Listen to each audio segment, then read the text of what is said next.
ఆయన నేర్పడం కూడా సమయానుసరంగా ప్రభావం ఏర్పాటు చేసుకొని నడిపించినందుకు నేను వందనాలు చెల్లిస్తూ ఈ క్రమానికి మీరు అధ్యక్షించమని అన్నాన్ని మీరు అభిషేకించమని యేసు పరిశుద్ధులను బట్టి ప్రార్థన చేస్తున్నాం తండ్రి.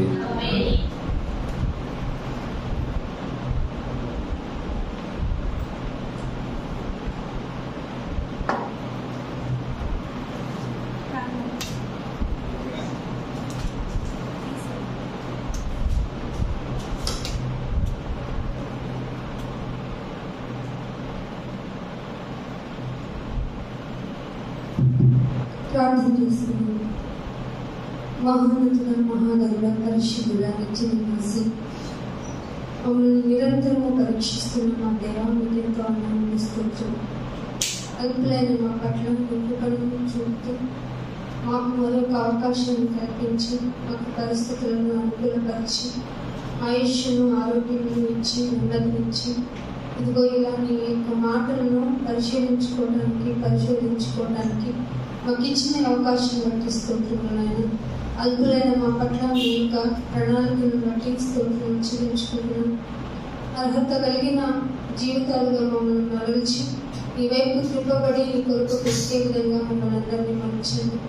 వాక్య భాగంలోనికి వెళ్తున్నాం ఆయన మా మనసులను స్థిరపరచండి.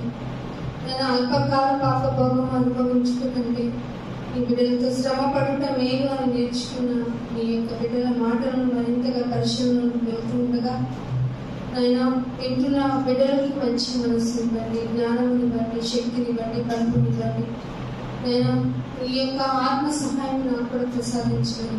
యేసుక్రీస్తు వారి యొక్క పరిశుద్ధమైన నామమున ఈ ప్రార్థన అడిగి వేడుకుంటున్నాను పర్వతండి. దేవుని నామమున అందరికీ వందనములండి. దేవుని నన్ను దీవించాలని కోరుకుంటున్నాను. మరి కొన్ని మాటలు మీకు తెలియజేసి నేను దేవుని మాటని మీ యొక్క హృదయాలను తట్టాలని ఆశపడుతూ ఉన్నాను. అదే యెషయా గ్రంథము వాక్య పఠనంలోకి వెళ్దాము. అదే యెషయా గ్రంథము 4వ అధ్యాయము 3వ వచనం. అందరూ బైబిల్ ఓపెన్ చేసి తెరిచి ఏం చెప్పబడుతుంది, మాట ఎందుకు చెప్పబడుతుంది, ఎవరి కోసం చెప్పబడుతుంది అనేది చాలా చాలా జాగ్రత్తగా మీరు ఆలోచన చేసుకోవాలి. చదవము. సియోనులో శేషించిన వారికి యెరూషలేములో నిలువబడిన వారికి అనగా యెరూషలేములో చదవడానికి తొందరపడకండి. నేను పదానికి చాలా సబ్జెక్ట్ ఉంటుంది. నేను తగ్గించేసుకుని మీతో మాట్లాడాలి. ఆత్మ నడిపింపుకి మీ సపోర్ట్ కూడా చాలా చాలా అవసరం అవుతుంది. ఎందుకంటే మీరు ఎంత జాగ్రత్తగా వింటున్నారో మీరు వింటున్నది మీ ముఖాల్లో జాగ్రత్తగా నాకు తెలిసిపోతుంది. సో మీరు ఆత్మని ఆర్పే విధంగా ప్రయత్నించకండి. చెప్పబడుతున్న మాటను దేవుడు మీతో ఏ విధంగా మాట్లాడుతున్నారో ఆలోచించుకుంటూ చెబుతున్న మాటని కనీసం దేవునికి ఏకాగ్రతగా ఒక ½ అవర్ ఇవ్వకపోతే లోకంలోనికి వెళ్ళిన మనం ఎలా లోకాన్ని జయించగలుగుతాం? లోకాన్ని జయించడం అంటే ఈజీగా నేను వెళ్ళి నా మనన్న తలుపు వేసుకుని ప్రార్థన చేసుకుంటాను, నాకు అన్ని దగ్గరకు వస్తాయి అనేటువంటి మూఢ నమ్మకం కలిగిన క్రైస్తవ అని పేరు పెట్టుకున్న బిడ్డలతో ఉండకండి. వాక్యంతో మిమ్మల్ని పోషించుకుంటేనే మిమ్మల్ని మీరు భోజనం చేస్తే మీకైతే ఎలా శక్తి వస్తుందో అదే విధంగా వాక్యం వింటే తప్ప, విన్న వాక్యాన్ని మిమ్మల్ని మీరు సరి చేసుకుంటూ పరిశీలన చేసుకుంటే తప్ప వాక్యం మిమ్మల్ని దేవునికి దగ్గరికి చేయదు. లేకపోతే దేవునికి మీకు చాలా దూరం పెరిగిపోద్ది. వాక్యము అనగానే ఇంట్రెస్ట్ తగ్గిపోద్ది. అందుకని ఇక్కడ చెప్పబడుతున్న మాట చూడండి.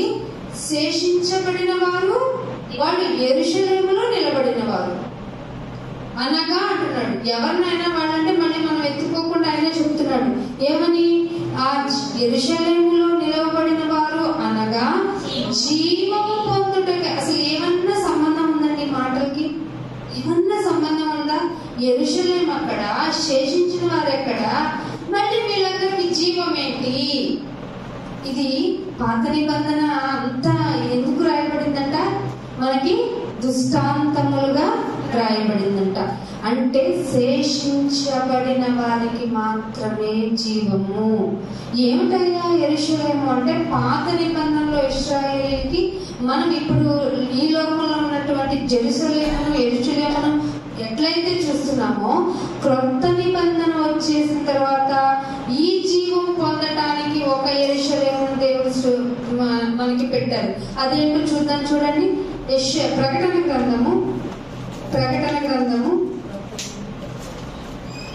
గ్రంథము తీయండి. ఎవరైనా రిఫరెన్స్ చెప్పండి, ఎవరో చెప్తున్నారు.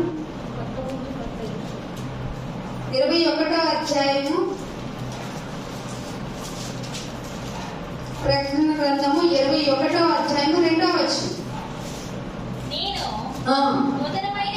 మరియు నేను నూతనమైన యెరూషలేము అను ఆ పరిశుద్ధ పట్టణము. చాలు.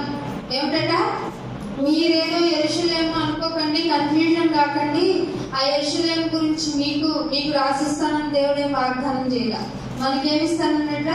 నూతన యెరూషలేము. జీవం పొందిన వారికి ఏమిస్తానన్నాడు? నూతన యెరూషలేము. ఇది మైండ్ లో పెట్టుకోండి. అదే ప్రకటన గ్రంథం 3వ అధ్యాయానికి రండి.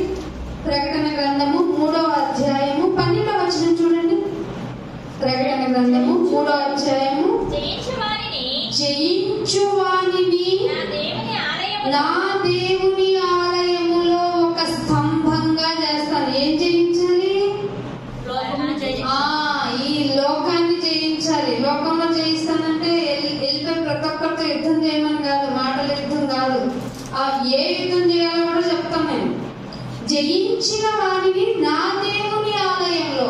అర్థమైందా? మీరందరూ స్తంభాలు, సత్యమునకు స్తంభాలు. సంఘం దేనికైనా సాదృశ్యం అంటే పాటలకి మా సంఘం దీనికి హైలైట్ అవుతుంది, మా సంఘం దానికి హైలైట్ అవుతుంది కాదు.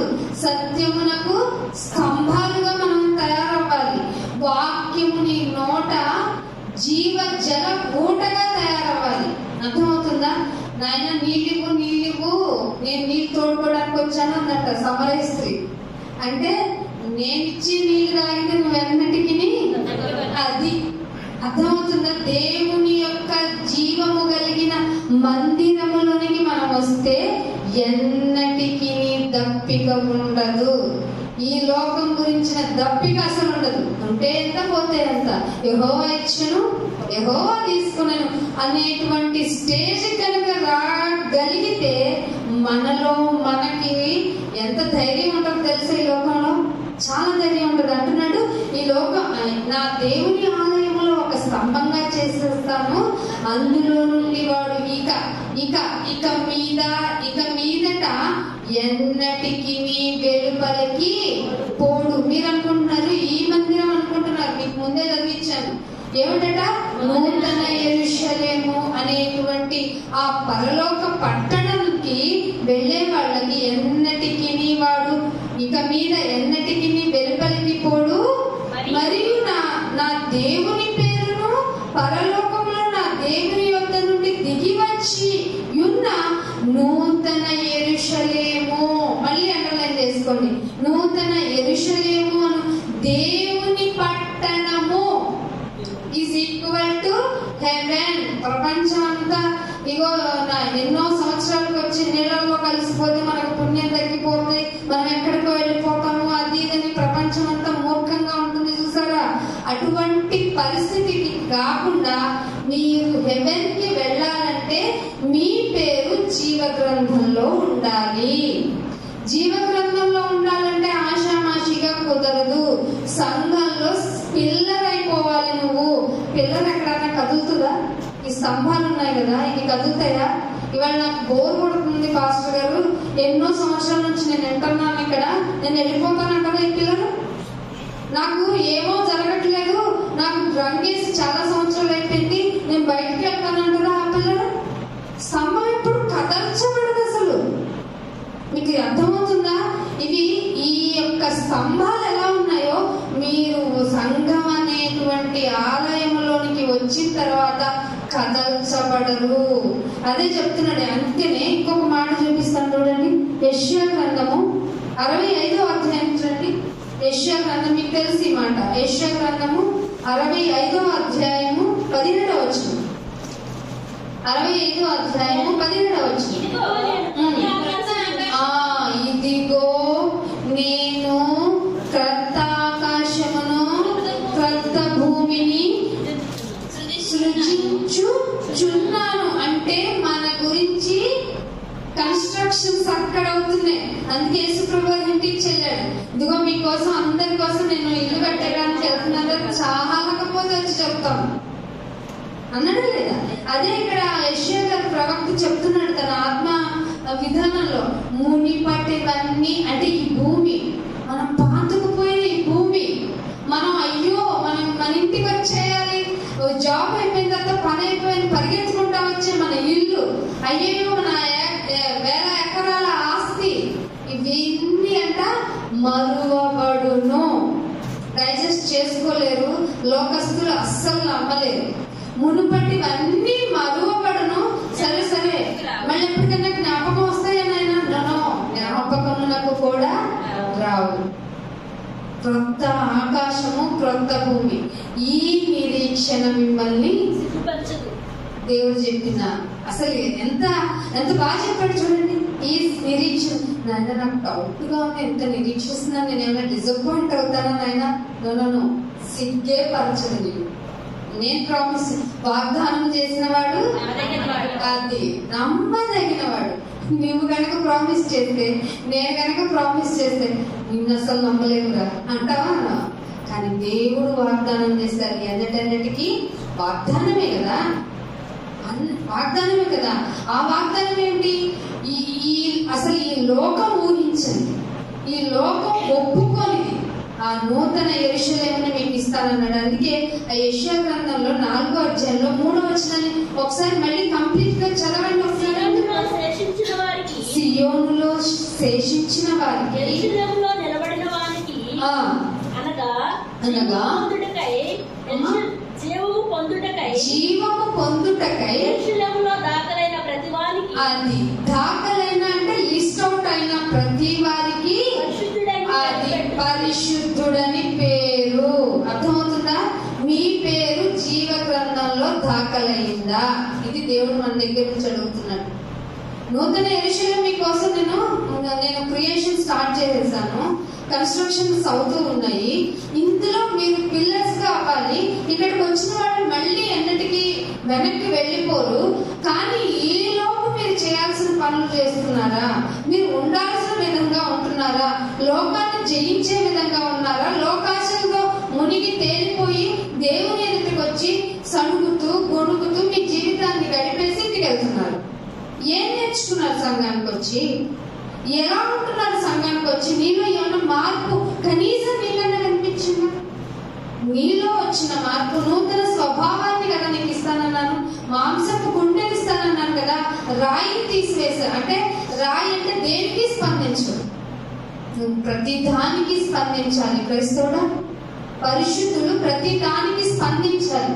నీలో ప్రతిదీ దేవునికి లెక్క అప్పచెప్పే విధంగా నీ యాటిట్యూడ్ ఆఫ్ లైఫ్, అంటే నీ యొక్క విధానము, నీ యొక్క లైఫ్ స్టైల్ ప్రతిదీ లెక్క అప్పచెప్పాలి. గుర్తుపెట్టుకోండి, మన వే ఆఫ్ టాకింగ్ తో మొదలుపెట్టి మనం వేసుకున్న బట్టల గురించి కూడా ఆయన కౌంట్ చేసుకుంటాడు. అవునా కదా? ధనవంతుడు ఏమన్నాడు? ఏంట్రా ఓదా రంగు వస్త్రములు ధరించుకొనుచు ప్రతి దినము సుఖపడుతూ ఉన్నాడు. అంటే దేని గురించి ఆలోచించలేదా? దేవుడు నా కొరకు ఎంత కష్టపడుతున్నాడు. యేసుప్రభు వారు భూమి మీద ఉన్నప్పుడు నేను పని చేయించున్నాను, నా తండ్రి ఇంకనూ పని చేయించున్నాడు అని అన్నాడు ఆయన. అంటే అంత మహానుభావుడు, మహాశక్తి కలిగిన ఆయనే ఇంకా పనిచేస్తూ ఉంటే, కుమారుడే ఇంకా పనిచేస్తూ ఉంటే, పరిశుద్ధాత్మ దేవుడు ఇంకా మన కొరకు విజ్ఞాపన చేస్తూ ఉంటే, ఎందుకంటే మన ప్రేరింగ్ రాదు కదా, మన ప్రేరింగ్ ఎలా చేయాలో తెలియదట, బైబిల్ చెప్పేసింది. కాబట్టి నీ ప్రేయర్ లో ఉన్న కాన్సెప్ట్, నీ ప్రేయర్ లో ఉన్నటువంటి అదేమంటారు వే ఆఫ్ థింకింగ్ ఏంటి, నీ అభిలాష ఏంటి, నీ కోరిక ఏంటి, అది ఏమైనా స్వార్థంతో కూడుకుందా? నా యొక్క యెరూషలేము నూతన పట్టణాన్ని కట్టబడటానికి నీ యొక్క విజ్ఞాపన అనేది కరెక్ట్ గా ఉందా లేదా అని దాన్ని క్యాప్చర్ చేసి పైకి తీసుకెళ్లేవారు పరిశుద్ధాత్మ దేవుడు. తండ్రి, కుమారుడు, పరిశుద్ధాత్మ దేవుడు ఇలా ముగ్గురు పనిచేస్తుంటే నువ్వు మాత్రం వచ్చిపోతూ కనీసము బాధ్యతను సంఘంలో తీసుకోకపోతే, ఐ మీన్ ఒక్కరినన్నా నీ యొక్క మాటలు నువ్వు ఏదైతే అనుభవించావో, క్రీస్తు వారు మై సోల్ ప్రొటెక్టర్ అనేటువంటి అవగాహన కలిగి ఇక్కడికి రాగలిగావో, ఆ విషయాన్ని ఎదుటివాడికి చెప్పలేనంత పిచ్చివాళ్ళగా భూమి మీద ఉంటే నీకు నూతన యెరూషలేములో నో ఎంట్రీ. ఈవెన్ దో నువ్వు సొంత రక్షకుడని అంగీకరించిన. అర్థమవుతుందా? అందుకనే యెషయా గ్రంథము 1వ అధ్యాయం 5వ వచనంలో అంటాడు, బాబు మీ అమ్మ అనుకున్న తర్వాత, మీ నాన్న అనుకున్న తర్వాత కాదురా, నువ్వు నాకు ఎప్పటి నుంచి తెలుసు అంటున్నాడు. చూడండి యెషయా గ్రంథము, మీరు అంతకుముందు కూడా ఒక మాట చదివారు, ఇది 1వ అధ్యాయము 5వ వచనం. నిత్యము తిరుగుబాటు చేయుచు మీరేలా ఇంకనూ కొట్టబడుదురు. అయ్యి మేమెక్కడ తిరుగుబాటు చేసాం నాయనా? మాకంతా నీ ఎదుటకొచ్చి నీ గురించి పాడటం తెలుసు, నీ గురించి ప్రార్థన చేయటం తెలుసు. మేమెక్కడ తిరుగుబాటు చేసాం? మీరు చేసిన తిరుగుబాటు గురించి చెప్పనా నేను? ప్రార్థన ఎందుకు చేస్తున్నారు? మీ ప్రార్థనలో స్వార్థపూరితమైన విషయాలు ఉన్నాయో లేదా చెప్పండి. ఏమండి, జరగకపోతే, ఆశీర్వాదం లేకపోతే ఎలాగండి అంటారా? మీరు ఇప్పుడే చదివారు యెషయా గ్రంథంలో, మునుపటివి అన్ని మరిచిపోబడతాయి, జ్ఞాపకానికి రావు. ఇప్పుడు నీ ప్రార్థన సఫలమైనట్ట విఫలమైనట్ట చెప్పండి. నేను నీకు ఇచ్చిందే నాకు చాలు అన్నవాళ్ళు ఎవరైనా ఉన్నారా? దీంతో నేను తృప్తి పడతాను, నీ కృప నాకు చాలు నాయన అన్నారా ఎవరైనా? వెళ్తాం మరి మనం ఆలోచించండి. నాయన ఇచ్చావా? ఒక బస్తా ఇచ్చావా? 10 ఇవ్వచ్చు కదా నాయన. 10 ఇచ్చావా? 20 ఇవ్వచ్చు కదా నాయన. ఆశకి హద్దు ఉందా? లేదు. అసలే మనం వెర్రోళ్ళం అంట. ప్రసంగి గ్రంథము 9వ అధ్యాయము 3వ వచనం చూడండి. ప్రసంగి గ్రంథము 9వ అధ్యాయము 3వ వచనం. అందరికీ ఒకటే గతి సంభవించును. అందరికీ, వాడు పేదవాడా చెడ్డవాడా మంచివాడా, గుర్తుపెట్టుకోండి. నేను మంచోడిని కాబట్టి బాగా బ్రతికేస్తాను అనుకోవాలి. మీరు బాగా గుర్తుపెట్టుకోవాల్సింది ఏంటంటే, యేసు ప్రభు వారి యొక్క శిష్యులు వారి యొక్క చివరి దినాలు చాలా ఘోరంగా జరిగాయి, చాలా ఘోరంగా చంపబడ్డారు. కానీ మనమేమన్నా ఆయన సుఖముగాను జాగ్రత్తగాను సుఖంగా నిద్రపోతాను, మళ్ళీ నిద్ర కూర్చున్నాయినా మళ్ళీ లేపడం కూడా నువ్వే మెలుగు నుంచి లేపినాయన. నువ్వేం చేయవా? కానీ దేవుడు ఏమంటున్నాడు, అందరికీ ఒకటే గతి సంభవించును, సూర్యుని కింద జరుగు వాటిలో. ఇది చాలా బాగుంది నిజంగా అండి. ఇంత కష్టపడతాం కదా, ఇంత దేవుని కొరకు ఇలా ఉంటాం కదా, మనకి లోకంలో బ్రతుకుతున్న వాడికి తేడా లేదని చెప్తుంది బైబిల్. కానీ మనకి ఇది చాలా దుఃఖకరం. కానీ ఇంకొకటి మీకు ఇక్కడ డిక్లరేషన్ చేయాల్సింది ఏంటంటే, నరుల హృదయము చెడుతనముతో నిండి ఉన్నది. నరులు అంటే ఎవరు? మనమేనా? ఎక్కడన్నా ఆదిమవాసులు అంటారా? మనమే. మన హృదయం ఏమైందట? చెడుతనముతో నిండి ఉన్నది. వారు బ్రతుకు కాలమంతయు వారి హృదయంలో. ఎంత వెర్రోడు ఏంట్రా పక్కన అంటాం కాదు, మనమే వెర్రోడు అంట. వారు బ్రతుకు కాలమంతయు వారి హృదయంలో వెర్రే ఉండును. వెర్రున్నాడు కాబట్టి వాడికి ఏమొస్తుంది? తరువాత వారు మృతుల యొద్దకు పోవుదురు. ఇది కూడా దుఃఖమే. మీరు అనుకున్నారు ఈరోజు చాలా గడిచింది నాయన, హ్యాపీ నాయన, థ్యాంక్ యూ నాయన, స్తోత్రం నాయన అంటున్నారు. జ్ఞానం ఏమంటాడు తెలుసా? చాలా దుఃఖకరంగా ఉంది నాయన, పరిస్థితులు చాలా దుఃఖకరంగా ఉన్నాయి నాయన. అసలే మేము వెర్రివాళ్ళం, మా హృదయం అంతా ఎలాంటిది? ఘోరమైన ఆలోచనలు. ఆది కాలంలో చెప్పాడు ఆయన 6వ అధ్యాయం, హృదయము ఘోరమైన వ్యాధి కాదని యెషయా గారు చెప్పారు. నరుల హృదయం బహు చెడుగా ఉంది అని ఆది కాలంలోనే చెప్పేశాడు.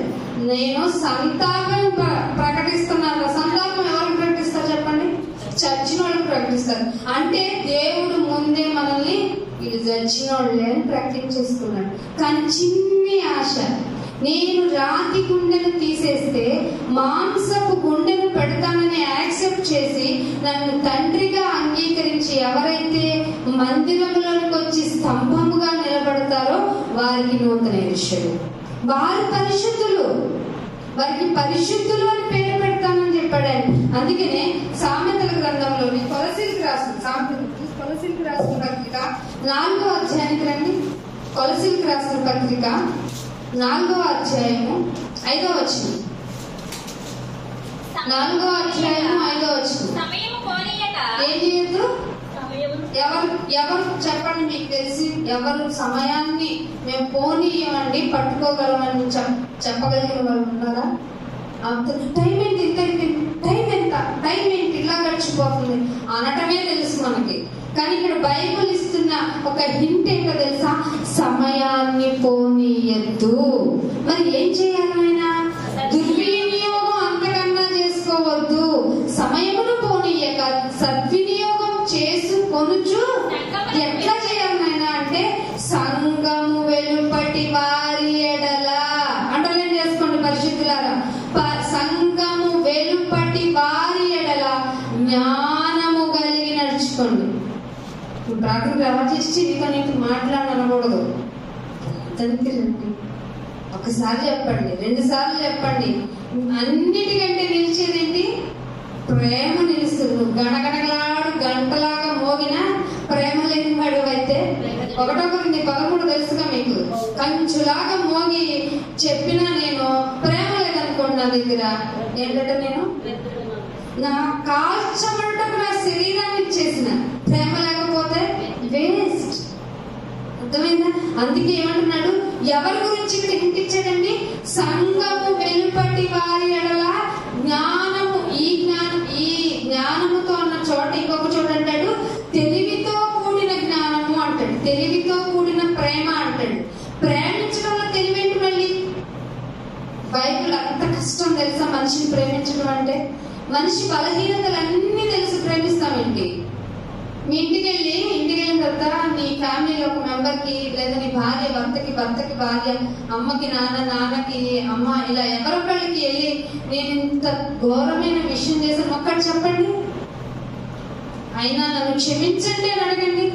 ఏదో లాజికల్ గా సెంటిమెంట్ పడ్డానని సరేలేరా ఊరుకో వదిలే అంటారు, కానీ తర్వాత రోజు నుంచి నేను అనుమానంగా చూస్తాను. ఇదా ప్రేమించడం అంటే?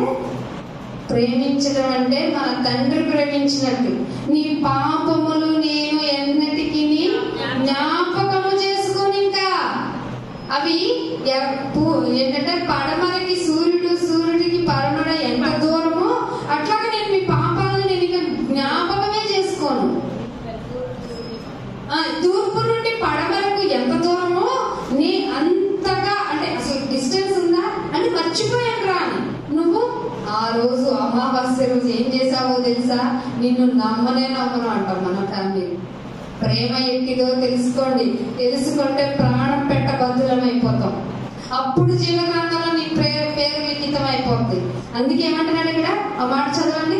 సమయమును పోనీయక సద్వినియోగం చేసుకుంటూ సంఘము వెలుపటి వారి ఎడల జ్ఞానము కలిగి నడుచుకోండి. జ్ఞానము కలిగి నడుచుకోండి అంటున్నాడు. అందుకే జ్ఞానము కలిగితే ఏముంటుందో చూడండి. యెషయా గ్రంథం 32:17 యెషయా గ్రంథము 32వ అధ్యాయము. నీతి ఏం చేస్తుందట? అది నేనెందుకు నీతిగా ఉండాలి ఆయన? నీతిగా ఉంటే నీ చుట్టూ వైఫైలాగా సమాధానం ఉంటాం. అర్థమైందా? ఎక్కడికి వెళ్ళినా అందుకే అన్నాడు యేసుప్రభువు ఫస్ట్ కొండ మీద ప్రసంగం చేస్తూ, సమాధాన పరచువారు ధన్యులు, వాళ్ళు భూలోకాన్ని స్వతంత్రించుకుందరు. సమాధాన పరిస్థితి అన్నాడు. పక్కన అన్న వాళ్ళని పట్టించుకోమాకండి, సమాధానమే పరచాలి. అందుకే ఏమన్నాడు? 32 మళ్ళీ చదవండి. నీతి సమాధానమును కలుగజేయును. నీతి వలన ఇంకేం కలుగుతాడా? నిత్యము నిమ్మలంగా ఉండొచ్చు. ఎవరైనా నెమ్మదిగా లేదు నాయన అన్నారంటే వాడు నీతిగా లేదని అర్థం. ఇంకా డిక్లేర్ చేసేసుకోండి. ఎక్కడో వాళ్ళ భక్తిలో ఏదో కల్మషం ఉందన్నట్టే. ఏమంటున్నాడట? నీతి వలన నిత్యము నిమ్మలము నిబ్బరము కలుగును. చాలు, నిమ్మలము నిబ్బరము. ఇప్పటి నుంచి నిమ్మలంగా నిబ్బరంగా ఉండండి. అలా ఉండాలంటే నీతిగా ఉండండి. యోబు గారు ఏంటంటే బహునీతిమంతుడు. నీతిగా ఉంటేనే, ముందు యథార్థత ఉంటేనే నీతి వచ్చేస్తుంది. నీతి యథార్థత కలిగిన వాళ్ళు నిమ్మలంగా నిబ్బరంగా ఉంటారు. ఇది జస్ట్ భూమి మీద మనకి దేవుడు ఇచ్చిన హింట్ అండి. ఇంకొక మాట చూపిస్తాను చూడండి. ఏప్రిల్కి రాసిన పత్రిక 11వ అధ్యాయము 7వ వచనం. ఏప్రిల్కి రాసిన పత్రిక 11వ అధ్యాయం 7వ వచనం. అండర్లైన్ చేసుకోండి. ఫస్ట్ ఏముండాలి? విశ్వాసము. దీంతో నోవాహు ఏం చేశాడట? అసలు చూడలేదంట. అసలు ఏం చూడలేదంట. అది వరకు చూడని సంగతిట. అది వరకు చూడని సంగతులను గురించి దేవుని చేత హెచ్చరింపబడ్డాడు. తనకున్న ఒకే ఒక ఆధారం ఏంటో తెలుసా? దేవుని మాట. మీకు కూడా, మనకు కూడా ఉన్న ఒకే ఒక ఆధారం ఏంటో తెలుసా? వాక్యము. దేవుని మాటే కదా.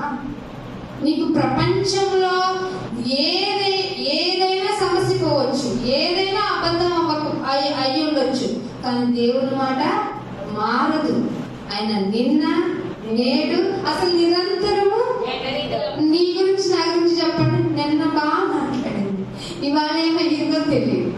అసలు ఈవిడతో మనం ట్రావెల్ చేయగలమా జీవితాంతో? అంత దుష్టుడు మన దుష్టత్వము, మన మూర్ఖత్వము, అయ్యో మన కపట ప్రేమ ఎట్లా తీసుకెళ్తుందండి నూతన యెరూషలేముకి వెళ్ళగలమా? అందుకనే లూకాసు వార్త 10వ అధ్యాయం 20వ వచనం చూపిస్తాను చూడండి. లూకాసు వార్త 10వ అధ్యాయము 20వ వచనం. ముగింపు వస్తున్నాను, జాగ్రత్తగా మైండ్ పెట్టండి. చాలా ఇంపార్టెంట్ విషయం చెప్తున్నాను.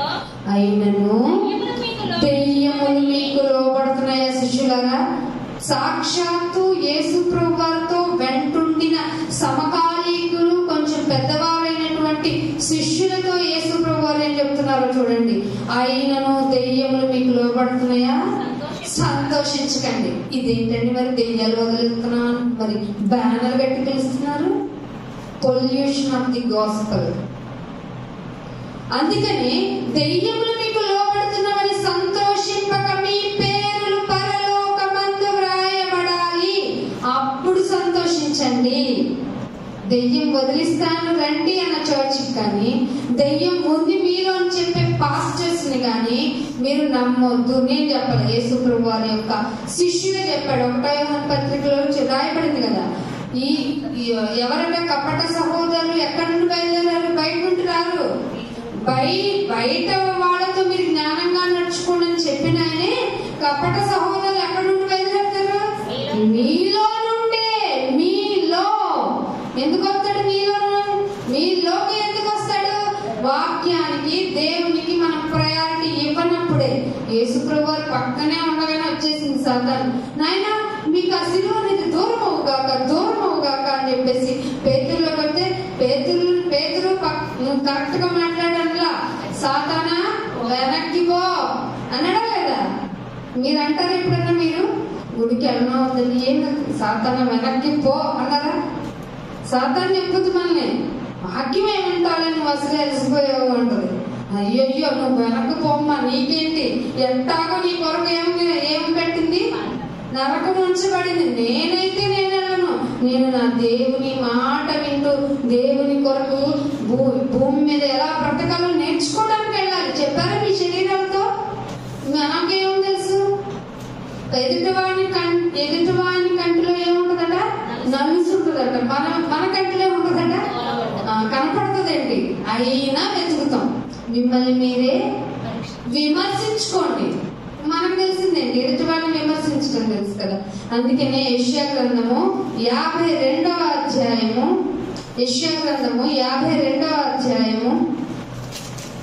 7వ వచనం. యెషయా గ్రంథము 52వ అధ్యాయము 7వ వచనం. అండర్లైన్ చేసుకోండి. సువార్తను ప్రకటించుచు సమాధానమును చాటించుచు. సువార్త ప్రకటించాలి అంటే పక్కనే ఉండాలి, సమాధానాన్ని చాటించాలి. మా దేవుడే గొప్ప కాదు, మీ దేవుడు ఎంత గొప్ప నీకు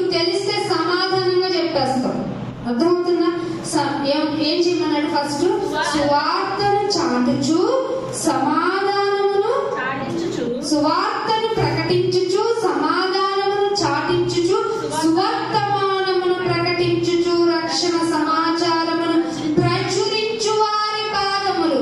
అందరి పాదాలు కాదు, వాక్యం పట్టుకొని చెప్పే ప్రతి ఒక్కళ్ళ పాదాలు కాదు.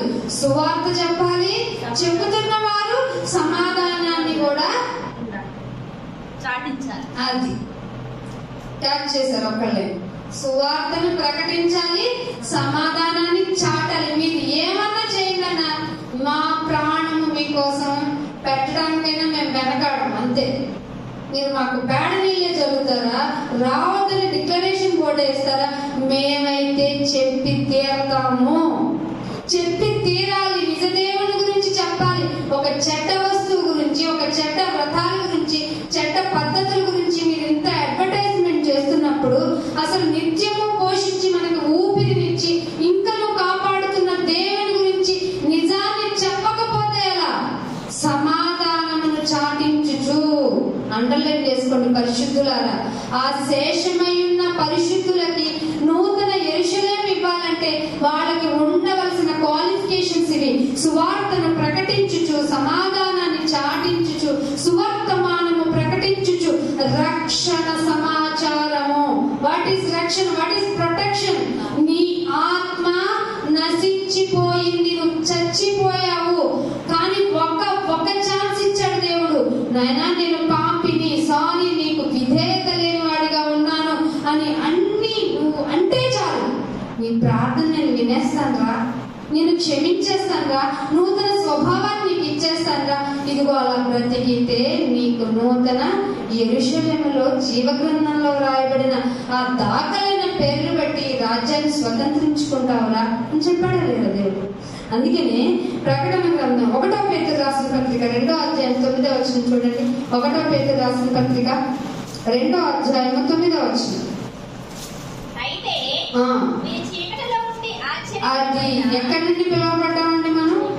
చీకటిలో నుండి వెలుగు. మామూలు వెలుగు కాదు, అసలు ఈ వెలుగుని మనం నమ్మలేము. ఆశ్చర్యం.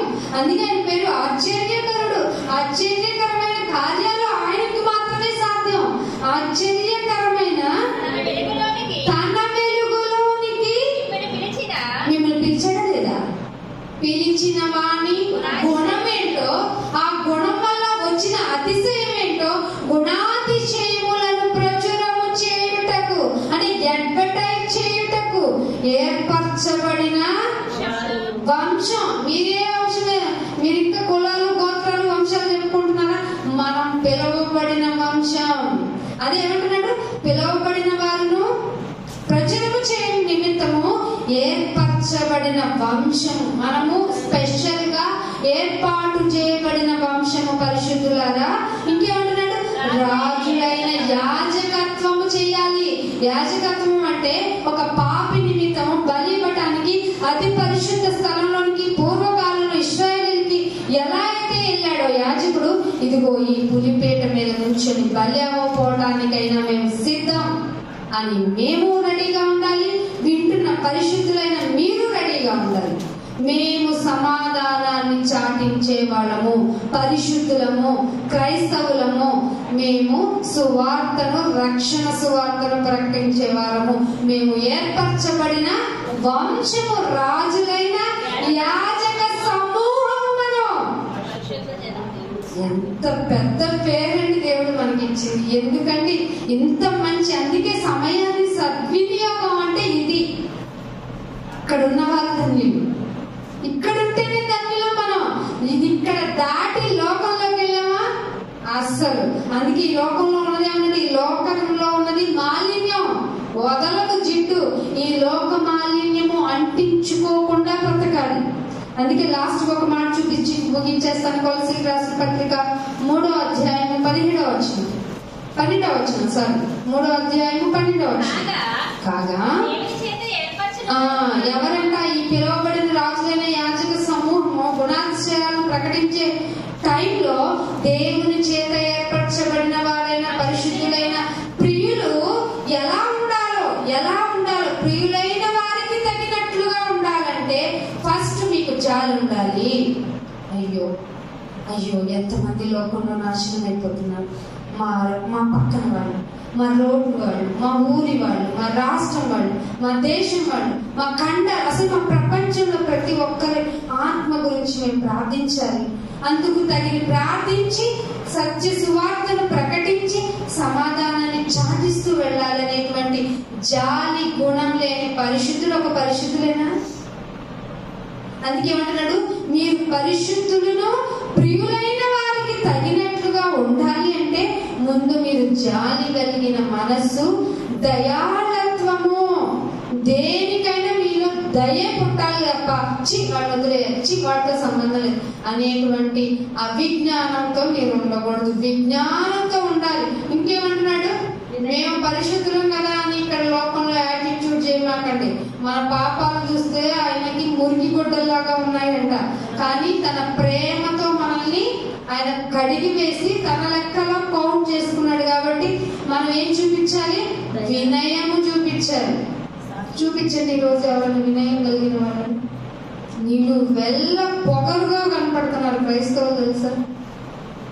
ఎంత ప్రౌడ్నెస్ కనపడుతుందంటే వాళ్ళ బాడీ లాంగ్వేజెస్ లో. ఎవరొచ్చి నిన్ను దేవుని గురించి అడగగలుగుతారు చెప్పండి? అసలు నీలో జాలి ఉందా? దయ ఉందా? దయాళత్వం ఎక్కడి నుంచి వస్తుంది? తత్వం ఎక్కడి నుంచి వస్తుంది నీకు? ఏమన్నాడు? మళ్ళీ వినయంతో ఉండాలి. ఆన్సరింగ్ ఎలా ఉండాలట? సాఫ్ట్ గా చెప్పాలట. అయితే రావు, గుడికి రావు, నీకు ఇట్టాగా అయితే అనకూడదు. గుడికి వస్తే ఇంకా మేలు జరుగుతుంది. ఇది ఈ లోకంలో ఉన్న మేలుతో పాటు పరలోకంకి ఏర్పాటు చేసిన మేలు కూడా నీకు సొంతం అవుతుందనేటువంటి సాత్విక స్వభావము. ఇంకోటి ఏం చెప్పాడు? దీర్ఘశాంతం. అంటే శాంతమే మనకి లేదు, దీర్ఘశాంతం. ఇవన్నీ ఒక చోట ఉంటాయి. ఫ్రూట్, ఆత్మ ఫలాలు ఫలించకపోతే నీకు నూతన యెరూషలేములో దాఖలయ్యే పరిస్థితులు లేవు. కాబట్టి ఆలోచించండి, నిర్ణయం తీసుకోండి. పరిశుద్ధులు అని పేరు పెట్టబడిన మనము తగినట్టుగా బ్రతికే విధంగా మిమ్మల్ని మీరు పరీక్షించుకోండి. నీతి నిమిత్తము మీరు బ్రతకండి, నీతిని చాటించండి, సమాధానంగా ఉండండి, సమాధానమే చాటించండి. ప్రార్థన చేసుకుంది. మహోన్నతుడా, మహాగణ, పరిశుద్ధుడా, మీకెంతో వందనములు చెల్లించుకుంటున్నాము. మేము పరిశుద్ధులమైతే ఇక మేము వచ్చేస్తాము అని ఎదురు సంఘాలలోకి వచ్చి మాలో తెలియని గర్వం, చేదు వేరు మాలో ఉంటేదైతే క్షమించి తీసుకెళ్తాము. ఎలా బ్రతకాలకు నేను పరిశుద్ధులకు తగిన వారుగా బ్రతకాలంటే మేము ఆత్మఫలాన్ని కలిగించాల్సిందే. నీ జీవపు గ్రంథంలో మా పేరు ఉండే కాదన్నా మా ప్రవర్తన భూమికి మేము సిద్ధపడాలంటే నీ కుమారుని యొక్క త్యాగాన్ని మేము జ్ఞాపకం చేసుకోవాల్సిందే. నేను ఇదిగో కళ్ళలోకి వెళ్తున్నాం, మమ్మల్ని మేము పరీక్షించుకుంటున్నాం. నేను పరీక్ష పెట్టుకుంటున్నా. మాకు తెలియని ఎన్నో అవిధేయతలు మాకు కనపడుతున్నాయి. మమ్మల్ని మేము క్షమించుకుంటూ నీ బిడ్డ యొక్క బలని త్యాగాన్ని గుర్తు చేసుకుంటూ నైనా మేము తీసుకుని ప్రభా మీ బిడ్డ యొక్క త్యాగాన్ని ప్రచురపరిచే బిడ్డలుగా మేము తీసుకుంటున్న ప్రతి ఒక్కరిని జ్ఞాపకం చేసుకొని నైనా మేమందరం తిరిగి నూతన యెరూషలేములో కలుసుకునేటువంటి భాగ్యం అనుగ్రహించమని యేసుక్రీస్తు వారి పరిశుద్ధమైన నామమున ఈ ప్రార్థన అడిగి వేడుకుంటున్నాము మా పరమ తండ్రి. ఆమేన్. Thank you all of you. God bless you.